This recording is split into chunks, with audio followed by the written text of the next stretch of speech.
Bapak Ibu selamat pagi, Shalom. Oke.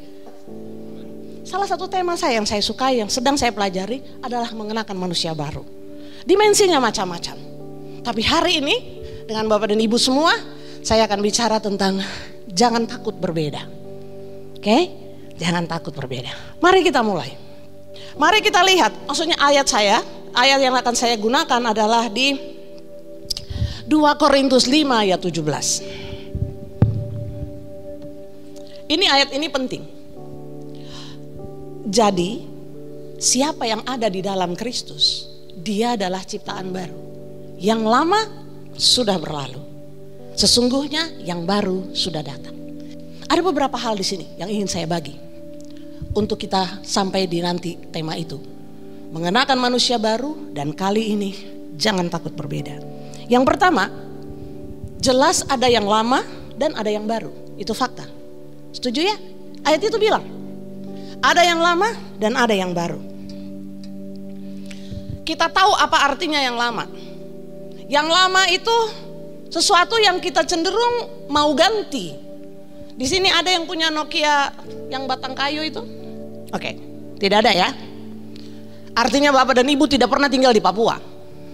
Karena biar canggih seperti apa, Nokia batang kayu tetap berjaya di pegunungan di Papua. Jadi kurang pergi ke pedalaman jemaat di sini. Sering-sering nanti begitu mau pergi ke pedalaman, beli itu Nokia batang kayu.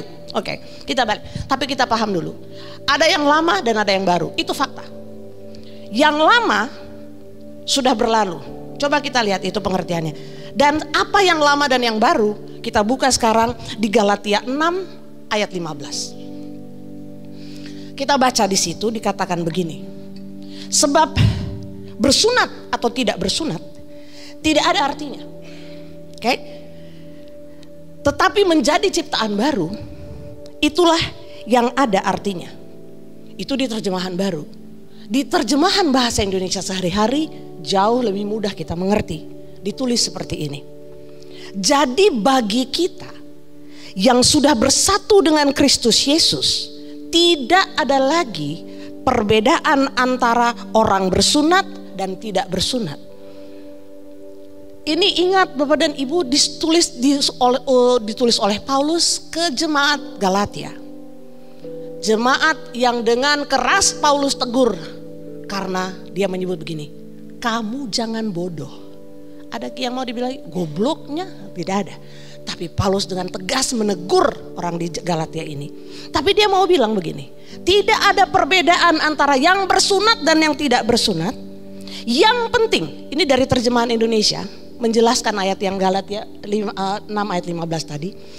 Tambahannya ini, yang penting adalah keadaan rohani kita masing-masing yang sudah diperbaharui karena bersatu dengan Kristus. Kita menjadi ciptaan baru. Jadi waktu kita kembali di 2 Korintus 5 ayat 17 tadi, yang lama sudah berlalu, sesungguhnya yang baru sudah datang. Itu bicara tentang keadaan rohani. Karena Galatia menjelaskannya, semua yang bersatu dengan Kristus itu ada dalam posisi rohani yang baru. Oke? Jadi yang penting keadaan rohani kita. Jadi dengan jelas Alkitab mengajarkan pada kita bahwa ada yang berubah waktu kita terima Kristus. Ada yang lama dan ada yang baru. Bukan soal sepatu, bukan soal masuk sekolah, bukan soal dapat kerja, tapi keadaan rohani kita ada yang lama dan ada yang baru. Kita jelaskan dulu posisi itu ya. Ada yang lama dan ada yang baru. Lalu berikutnya disebut seperti ini di ayat itu. Siapa yang ada di dalam Kristus? Hal yang kedua ini penting. Artinya waktu ada yang lama dan ada yang baru, untuk menjadi yang baru itu ada syaratnya. Kondisinya harus dipenuhi. Syaratnya disebut dengan jelas, ada di dalam Kristus Yesus. Mengalami keadaan lama dan mengalami keadaan baru itu punya syarat. Dan disebut begini, siapa yang ada di dalam Kristus Yesus. Jangan tertidur Bapak Ibu ya. Jangan. Kalau sudah mengantuk, kode keras. Geleng kepala supaya saya bisa lihat. Oh oke, sudah mengantuk, saya stop sudah. Oke. Tapi begini, ada syaratnya. Harus ada di dalam Kristus Yesus. Itu prinsip yang kedua yang ingin saya bagi di sini. Lalu yang ketiga adalah ayat di 2 Korintus 5 ayat 17 ini menunjukkan bahwa ada di dalam Kristus menjadi ciptaan yang baru. Itu sebuah identitas. Ada yang lama, ada yang baru. Yang baru syaratnya ada di dalam Kristus. Karena ada di dalam Kristus, kita diberi identitas baru. Lalu, yang lama sudah berlalu, sesungguhnya yang baru sudah datang. Ada move on. Ada yang move on. Kan banyak sekali tuh istilah, nggak bisa Kak move on, cie. Nggak bisa Kak move on. Kasihan.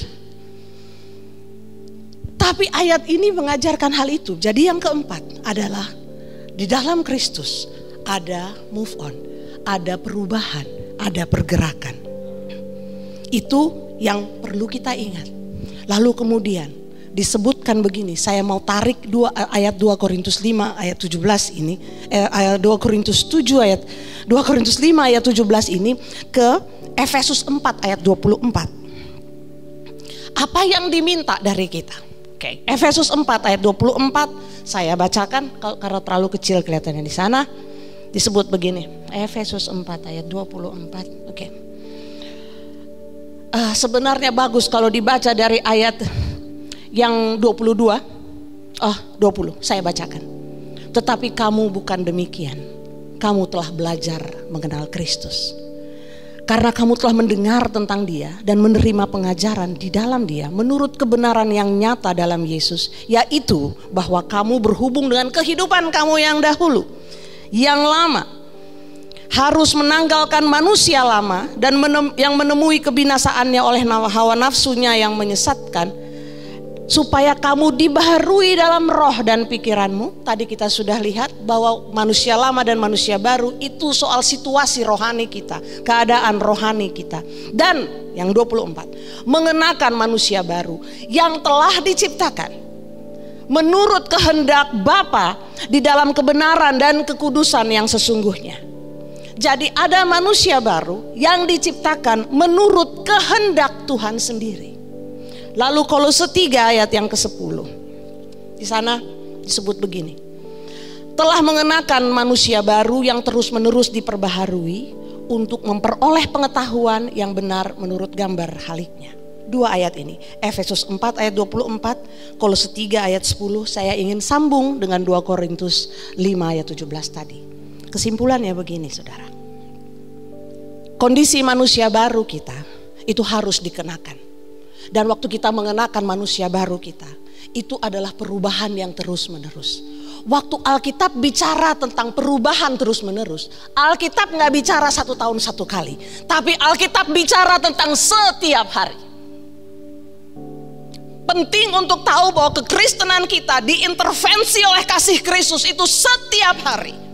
Karena dikatakan begini di ratapan, Dia memperbaharui kasih setianya setiap pagi, selalu baru kasih karuniamu Tuhan. Seringkali kita lupakan bahwa kasih karunia Tuhan yang membuat kita berada di dalam Kristus itu mengintervensi, tersedia bagi kita setiap hari. Kita pikir 1 minggu 1 kali, kita pikir waktu ada kesulitan baru Tuhan mau tolong. Tidak peduli kita sulit atau keadaan kita bagus, Tuhan tersedia buat kita setiap hari. Kalau kita lupa tentang hal ini, itu akan mempengaruhi perjalanan kita ke depan. Penting sekali untuk tahu hal ini, bahwa bagi kita, waktu kita melakukan pilihan bebas, percaya kepada Kristus Yesus, percaya pada penebusannya, percaya bahwa Dia Tuhan, Dia akan kembali lagi. Dan kita adalah orang-orang yang ditugaskan mendapat mandat untuk tinggal di bumi ini, menjadi saksi Kristus. Maka dalam semua tanggung jawab yang kita punya, semua hal yang Tuhan percayakan pada kita, harus kita mulai dengan tahu bahwa kita dilahirkan baru. Kita punya identitas baru.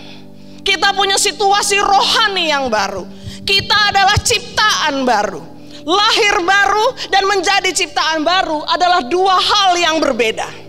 Lahir baru karena terima Kristus itu sama seperti punya Nokia batang kayu tadi. Dan kemudian waktu segalanya bergerak ke depan, kita bertahan dengan Nokia itu. Saya punya iPhone 4. Tapi sudah bertahun-tahun yang lalu, iPhone itu hanya kalau mau dipakai pun hanya bisa buat menelpon.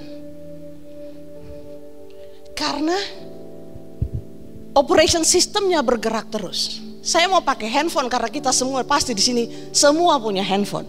Bahkan orang tua memberi anaknya handphone supaya tidak mengganggu. Betul? Kalau sudah begini biasanya karena betul itu. Tidak apa-apa jika kalau tidak mau mengaku. Anyway, begini Bapak dan Ibu, kita seperti saya dengan iPhone 4 saya, itu berhenti pada satu titik dalam kekristenan kita. Di zaman itu kita bisa bilang, wih, apa HP-mu? Apa HP-mu? iPhone. Oke? Wih, kayaknya hebat sekali pada waktu itu. Bukankah kehidupan kekristenan kita seringkali seperti itu? Waktu kita baru terima Tuhan, segala macam ibadah di jemaat ini diikuti. Tapi pada satu ketika ada ketika orang lain terus bergerak. Hari ini saya mau bilang iPhone 4 kok malu-malu, Mak. Kita bahkan tidak betah ngelihat ada tetangga kita punya HP baru. Pulang dari anak, Mak beli nggak dulu HP? Kenapa? Ganti HP temanku. Ganti HP temannya, dia terpengaruh, saudara.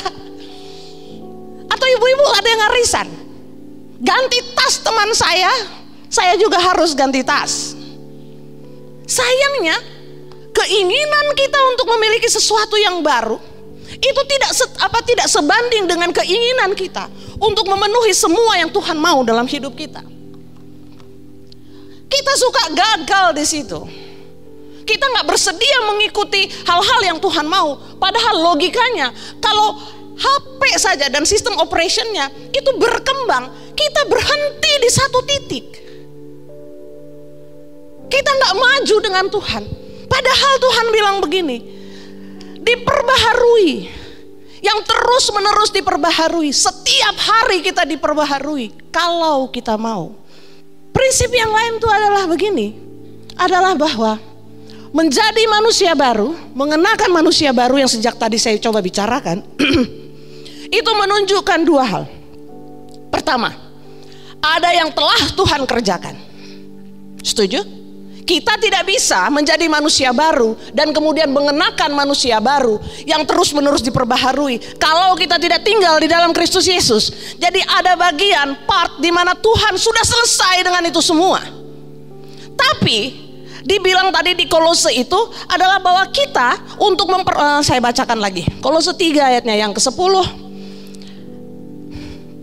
terus menerus diperbaharui untuk memperoleh pengetahuan yang benar menurut gambar haliknya. Bapak dan Ibu, hanya orang cerdas yang bisa jadi orang Kristen. Karena untuk percaya sama Tuhan Yesus itu butuh beyond kemampuan orang berpikir. Jadi lain kali kalau ada yang membantah, kenapa aku jadi Kristen? Karena saya cerdas. Serius, cuma orang cerdas yang berani pilih Yesus sebagai Tuhan. Karena kalau kita tidak cukup cerdas, bahkan diintervensi oleh kecerdasan ilahi, tidak ada di antara kita duduk di sini dan mengaku Yesus Tuhan. 3 Tuhanmu kah? Itu saja kita nggak berani jawab. Tahu saudara apa yang saya jawab kalau ditanya, kenapa Tuhanmu 3? Jadi kau Kristen dulu. Tidak bisa dijelaskan itu. Kalau kau berhasil menembus batas itu, batas kecerdasan manusia biasa, mengerti maka itu Trinitas. Kenapa oi? Betul, cuma orang cerdas saja yang jadi orang Kristen, kasihan. Tidak ada orang cerdas yang tidak jadi orang Kristen, sepintar apapun dia. Karena sumber pengetahuan ada di Allah kita. Anyway, Bangga saja. Kayaknya saya kayak kipas-kipas begitu. Tapi saya sudah memutuskan bahwa karena saya dipilih Tuhan, itu pertama. Tapi yang kedua, karena saya cerdas. Karena saya terus membangun berpikir kritis saya. Bapak dan Ibu, jangan berhenti berpikir kritis terhadap kekristenan kita. Supaya kita tidak diseret oleh apapun. Oke? Selalu berpikir kritis. Jadi ada bagian yang Tuhan sudah kerjakan. Kita ditebus, kita ada di dalam Kristus. Tapi ada juga bagian kita yang harus kita kerjakan. Kolose bilang begitu, yang tadi Efesus, semua ayat yang kita bilang seperti itu menyatakan bahwa ada bagian yang Tuhan selesaikan, ada bagian yang harus kita kerjakan. Sebab kita harus terus menerus memperbaharui cara berpikir kita, melatih cara berpikir kita supaya kita bisa memahami atau kita bisa sesuai dengan apa yang Tuhan mau. Waktu Tuhan bilang engkau diciptakan baru, saya menyediakan sebenarnya dalam waktu 2 menit saya bisa selesai. Saya sediakan tujuan.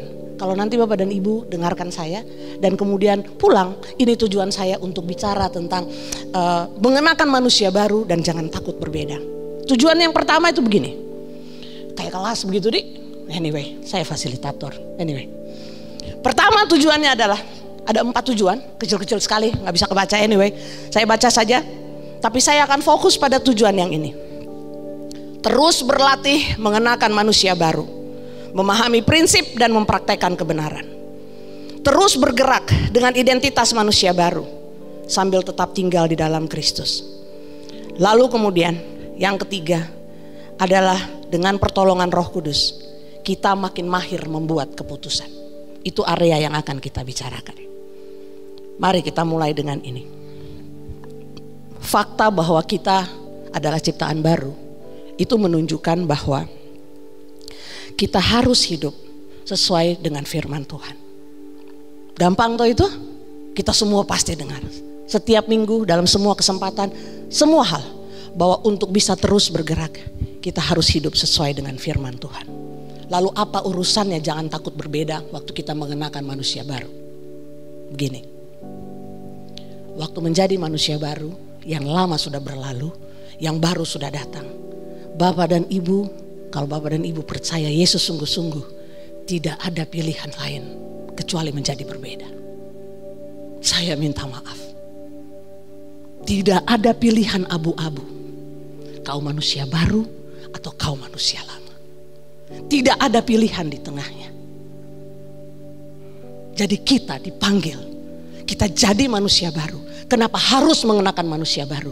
Kenapa harus pakai mengenakan? Oke, saya mau bicara tentang kata mengenakan. Dalam bahasa Inggris, mengenakan manusia baru itu seperti poses. Jadi kalau kita lihat orang kerasukan, itu kata yang sama yang digunakan. Kita mengerti kerasukan setan, segala macam. Kondisi manusia baru adalah ketika gagasan Tuhan tentang siapa kita, karena tadi saya sudah bilang identitas kita ada di dalam Kristus Yesus. Waktu kita dikuasai oleh identitas itu, maka kita diposes, kita mengenakan manusia baru. Itu bukan karena kita dengan senang hati memilihnya, tidak, tapi karena kita tidak bisa menghindar untuk memakai identitas manusia baru kita. Tuhan taruh benih ilahinya di dalam kita. Yang terjadi dengan hidup kita itu sama seperti yang terjadi dengan ulat jadi kepompong, tinggal dalam kepompong dan kemudian menjelma jadi kupu-kupu.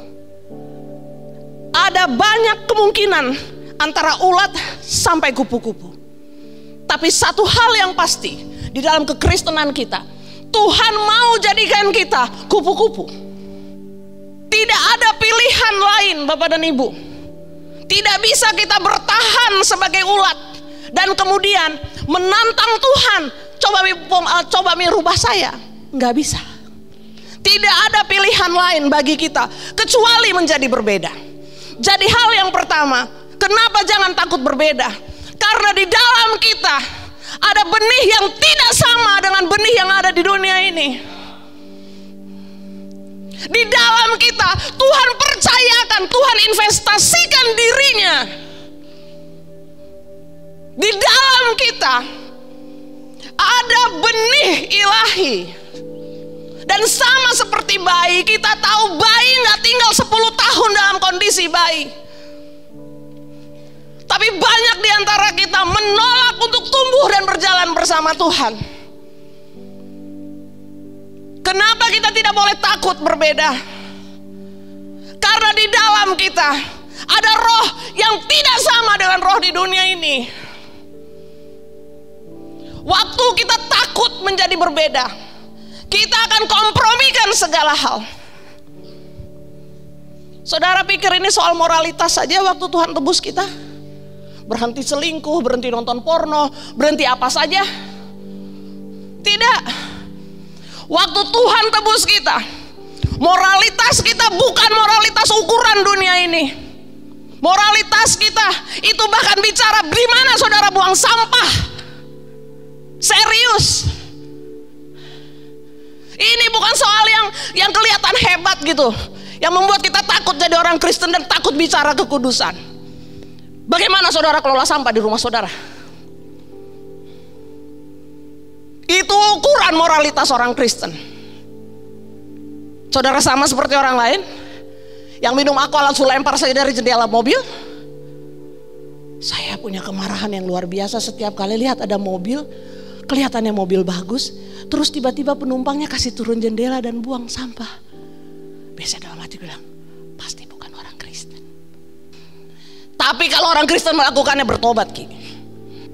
Sebab standar yang Tuhan taruh dalam kita itu bukan cuma standar yang kita pikir dosa moralitas, enggak. Tuhan dalam benihnya menerobos hidup kita sampai kita bisa membuat pilihan-pilihan sederhana setiap hari. Bagaimana kita urus sampah di rumah kita? Sesederhana itu. Bagaimana kita berhenti ngobrolin orang pagi-pagi di telepon? Bagaimana kita melemparkan kita punya curhat, curcol apa segala macam di sosial media kita? Ukuran moralitas orang Kristen dilihat di situ. Tapi akui, berapa banyak di antara kita memakai semua kesempatan berhadapan dengan dunia menjadi sampah sama seperti di dunia ini. Waktu kita mengisi Facebook kita dengan segala macam keluh kesah, seolah-olah Tuhan gak urus kita. Tinggi standarnya saudara. Saya minta maaf, kita ditentukan untuk berbeda. Jadi jangan takut untuk berbeda. Jalannya panjang. Kalau saudara belum mulai sekarang. Lalu waktu kita manusia baru, mengenakan manusia baru, kenapa kita tidak boleh takut berbeda? Karena di dunia ini kita diajarkan untuk menyelesaikan persoalan-persoalan dan terbiasa menyelesaikan persoalan dengan cara-cara dunia ini. Waktu kita kayaknya sudah gak zaman orang Kristen baku pukul deh. Tapi waktu saya masih punya anak-anak masih kecil toh, anak saya laki-laki 4. Saya bilang begini sama mereka. Waktu kekristenan saya belum bergerak terlalu jauh saudara-saudara. Jadi anak saya bilang begini. Jangan pulang ke rumah menangis karena berkelahi ya. Jangan pulang ke rumah. Kau pulang ke rumah karena berkelahi terus menangis, saya pukul lebih jahat. Jadi kalau kau dipukul orang, pukul balik.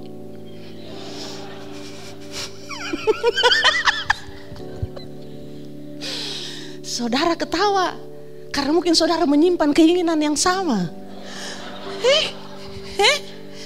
Kita ajar anak-anak kita ajar orang terdekat kita, lawan dunia. Mereka pukul kau, pukul balik. Make a stand, berdiri di tempatmu, hajar balik. Tapi Yesus tidak ajar itu, kasihan. Yesus bilang kasih pipi kiri kalau dia pukul pipi kanan. Baru anakku besar-besar. Kebayang tidak? Ada laki-laki lebih sepertiga tambah tingginya dari saya, rambutnya gede, badannya gede, dan kemudian waktu dia dipukul orang, dia kasih juga pipi kanan, aku lempar. Tapi it's happening. Kita harus berhadapan dengan dunia yang keras ini. Jangan takut berbeda. Bukan berarti kita bersedia jadi bulan-bulanan. Sama sekali bukan. Tapi orang percaya harus berani menyatakan dirinya dengan cara Yesus menyatakan dirinya. Kasih naik standarnya. Kalau ada yang bertengkar dengan saudara, kalau saudara yang anak muda punya argumen, tolong jangan cepat-cepat membalas. Apa kok? Jangan, kasihan. Tapi coba pikirkan, saya siapa ya? Jadi kayaknya lebih susah kan terima untuk tidak mengurus orang yang menyakiti kita. But that's it. Itu jalannya. Saudara pasti takut. Nanti saya dibilangi tidak punya kemampuan, kasihan. Nanti saya dibilangi bodohnya ini, lawan kok. Di sini ada yang suami yang suka pukul-pukul istri? Tidak ada dong, tidak ada. Karena kayaknya semua yang suami istri duduk sama-sama. Jadi aman ini kayaknya, aman. Saya bilang begitu karena ada banyak tempat orang Kristen tapi istrinya sembunyi atau suaminya sembunyi kelakuan-kelakuan macam begitu.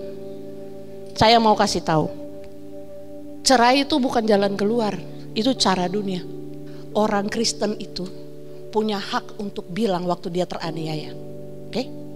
Punya hak. Saya tidak menyuruh orang untuk berdiam diri dalam ketakutan, tidak. Tapi pergi cari bantuan.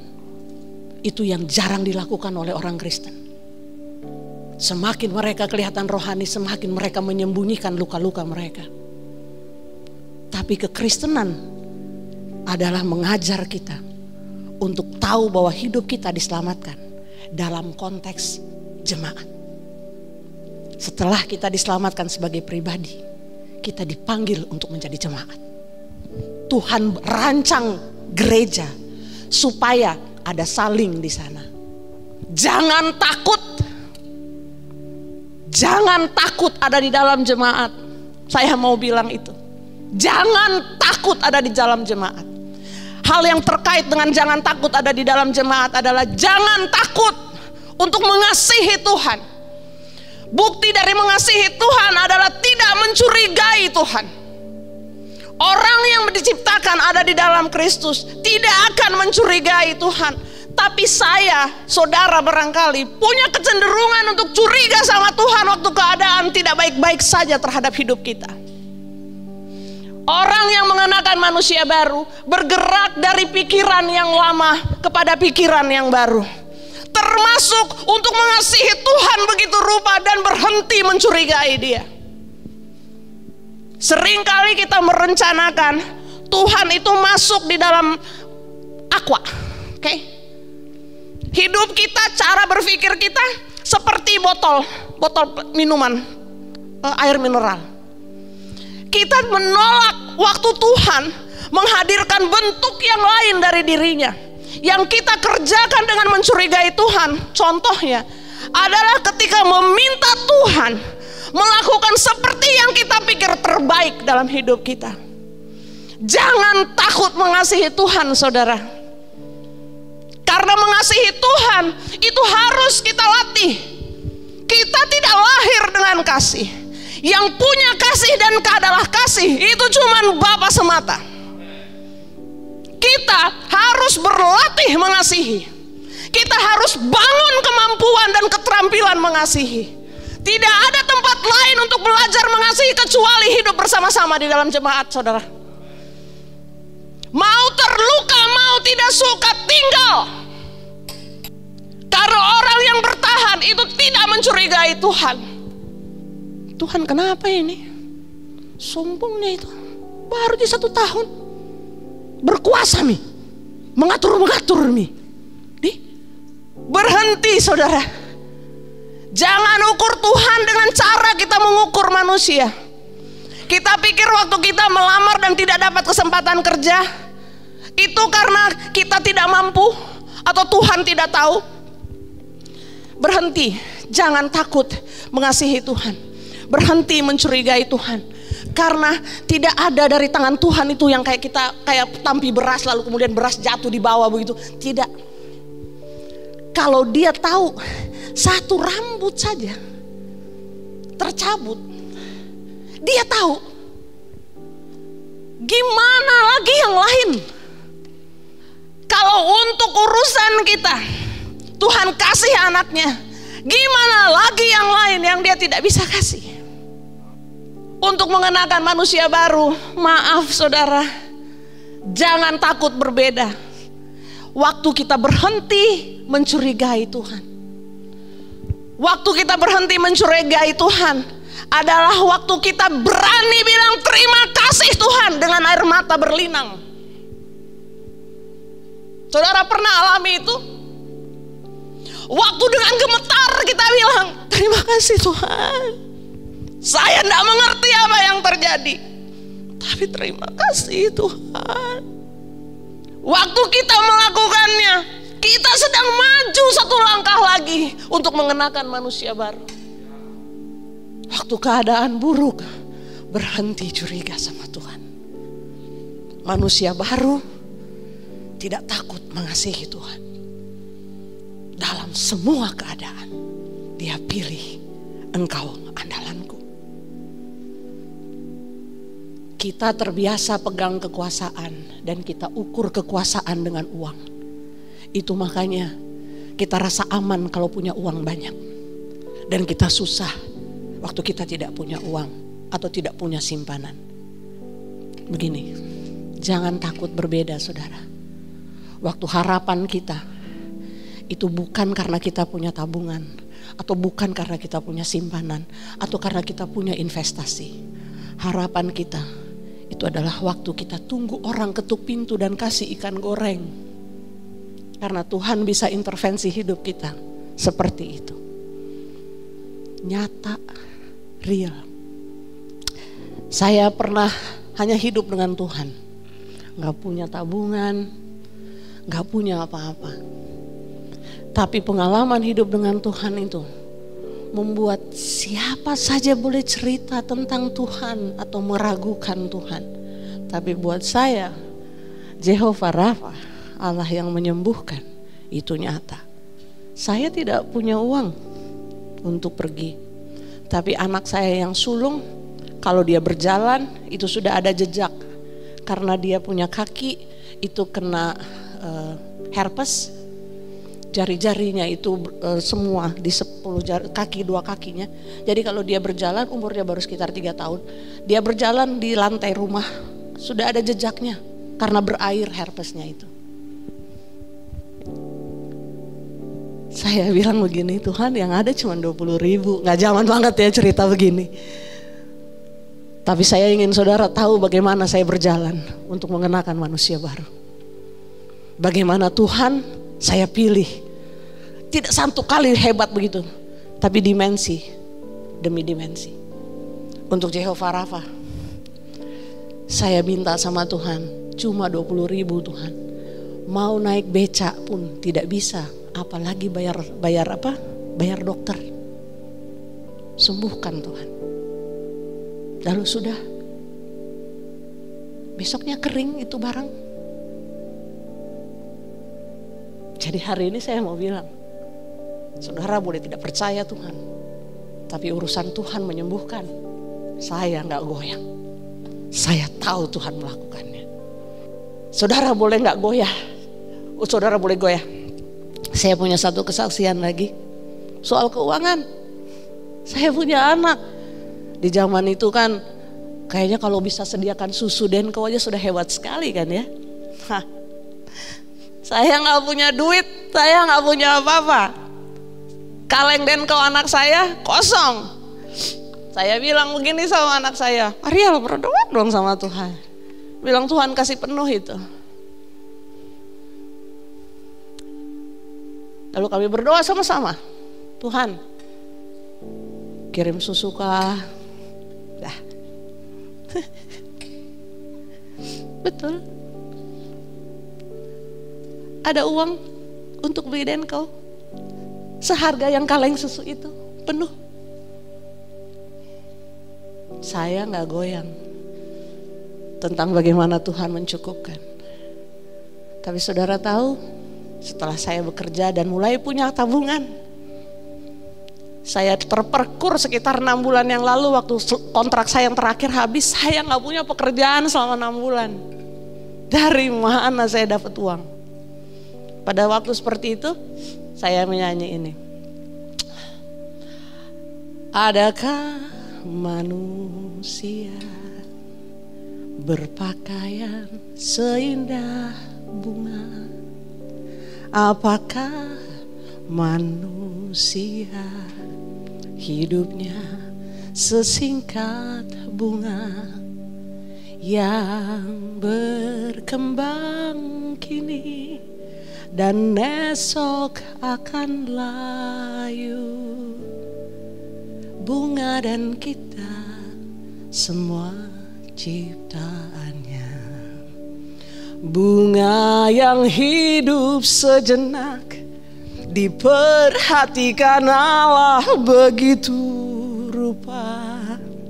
Apalagi kita yang diciptakan menurut teladannya, yang berkehidupan jauh lebih lama. Tuhan sanggup, Yesus sanggup menolongmu. Saya nyanyikan itu dengan air mata berlinang. Tapi saya pilih untuk percaya. Saya pilih. Saya mau bilang, 6 bulan saya gak punya kerja. Gak pernah satu hari saya tidak makan, juga anak-anak saya. Kita takut berbeda, karena yang bisa terjadi adalah begini. Waktu keadaan buruk, kita akan pilih cara-cara singkat. Jangan saudara, kekristenan tidak menjanjikan hal-hal yang mudah. Alkitab bilang, Paulus jadi contoh, kamu akan remuk. Alkitab tidak sembunyikan, kamu akan jatuh. Janjinya Alkitab, kamu tidak binasa, kamu tidak akan tergeletak. Saudara mau bertahan, jangan takut untuk mengasihi Tuhan. Bertahan saudara, karena kita tidak dipanggil untuk hidup dalam pesta pora. Kita juga dipanggil untuk mengalami perubahan-perubahan. Dan perubahan-perubahan biasanya datang dalam cerita-cerita yang membuat kita terluka. Tapi waktu kita memilih untuk terus percaya, kita akan berjalan dan mengenakan manusia baru. Itu bukan tantangan lagi. Hal yang terakhir Bapak dan Ibu, jangan takut berbeda. Mengenakan manusia baru adalah begini. Satu-satunya hal yang bisa menghalangi kita memakai manusia baru, mengenakan manusia baru, adalah diri kita sendiri. Tuhan taruh benihnya di dalam kita. Saudara percaya? Katakan amin dulu. Di dalam saya ada benih ilahi. Coba bilang itu. Tolong dong yang di sana. Jangan basa-basi sama Tuhan. Saudara gak bicara sama saya, saudara bicara sama Roh Kudus. Oke, jangan basa-basi. Jadi kalau disuruh bilang, itu prinsipnya. Seringkali kita menganggap orang yang bicara di sini, dia bicara buat dirinya. Nanti saya di rumah baru saya pikirkan, enggak, jangan. Ada Roh Kudus di sini. Bagus ini kalau rame-rame Roh Kudus kasih tahu. Dalam saya ada benih ilahi. Amin. Sudah. Artinya begini, cita-cita kita menjadi manusia baru bukan cita-cita kita sebenarnya. Jadi kita tuh tidak perlu, saya mau hidup kudus deh supaya dapat pelayanan. Enggak.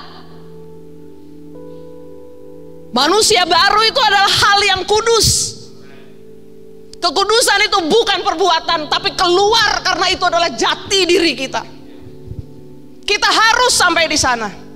Saya mau bilang begini, kalau kita semua ada yang punya masalah dengan kekudusan, soal kekudusan bukan cuma soal yang dosa-dosa moralitas, tapi soal bagaimana kita atur hidup kita supaya kemuliaan Tuhan nampak pada kita. Enggak buang sampah yang saya bilang, Berhenti pakai plastik. Di sini ada plastik, maaf nih kalau saya lain kali kalau ada acara aja mau pakai plastik, terus saya bawa tumbler setiap orang. Bila perlu kalau nggak punya tumbler, bawa gelas dari rumah.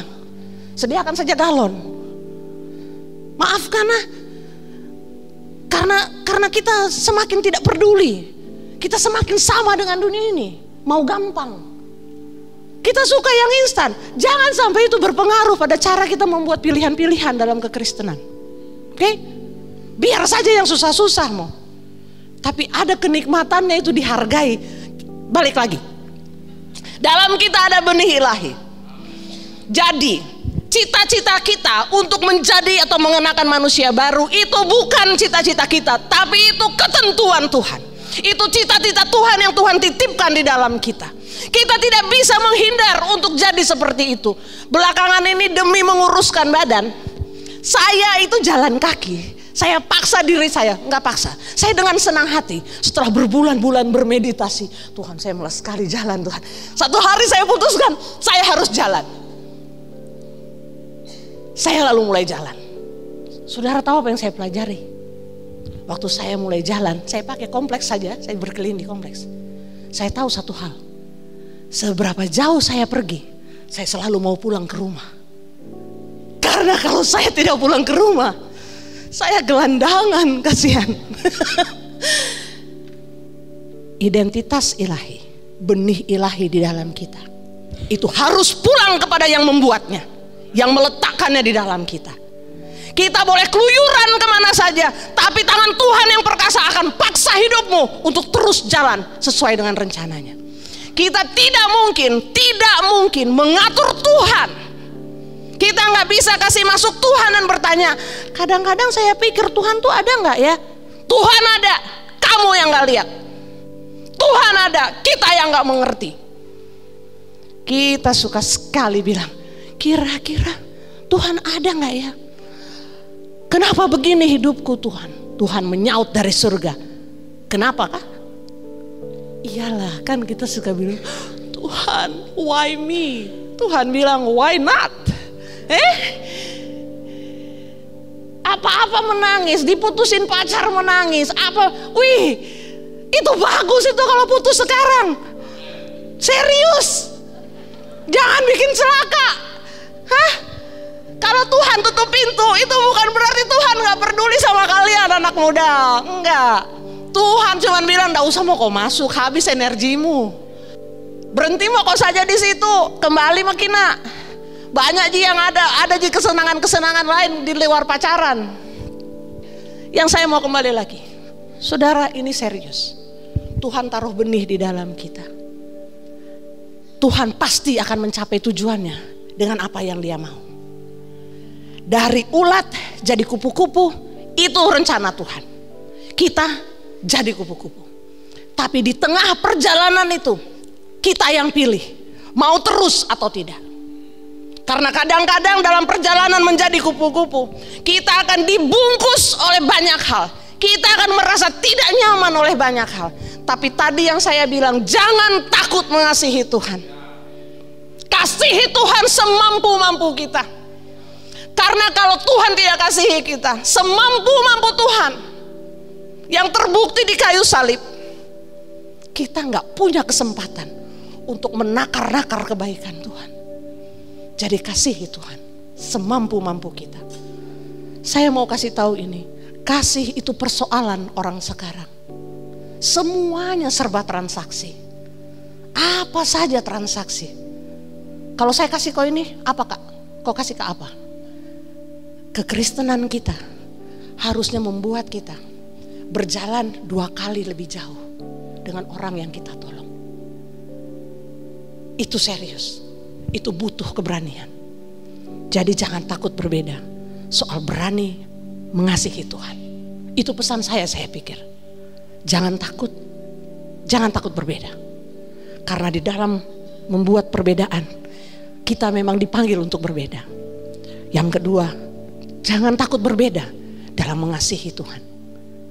Karena kalau kita tidak mengasihi Tuhan, mampu-mampu kita mengasihi Tuhan, sekuat-kuat kita mengasihi Tuhan, maka kita akan mencurigai Tuhan. Lalu karena kita mencurigai Tuhan, kita berhenti di tengah jalan. kita bilang Tuhan, Kau tidak mampu dalam hidup kita mengenakan manusia baru adalah sekalipun Tuhan wear-nya kayak begini, saya bertahan saja Tuhan. Jangan bilang beta ganti. Kita gak punya kemampuan ganti Tuhan, saudara. Hanya karena Tuhan gak sesuai dengan keinginan kita hari itu. Jadi ingat ini jaminannya, Roh Kudus ada bersama kita. Waktu kita bergerak menuju manusia baru, setiap hari Tuhan sediakan kasih karunia-Nya. Jangan takut berbeda. Dalam hal apa? Dalam hal percaya pada Tuhan. Dalam hal mengasihi Tuhan. Dalam hal membuat pilihan-pilihan. Kalau pilihannya dari ini memakai manusia lama atau manusia baru, selalu pilih untuk mengenakan manusia baru. Manusia baru yang mana? Yang berubah pikirannya. Yang selalu menyesuaikan diri dalam keputusan-keputusannya kepada apa yang Tuhan rencanakan. Saudara setuju? Baik. Saudara punya urusan dengan Tuhan untuk setuju atau tidak setuju. Tapi saya mau bilang, saya sedang mengerjakannya. Saya bukan seorang selesai. Saya selalu percaya kekristenan itu harus dilatih. Melatih kekristenan kita itu adalah bagian yang harus kita kerjakan sebagai respon terhadap kasih yang Tuhan sudah berikan.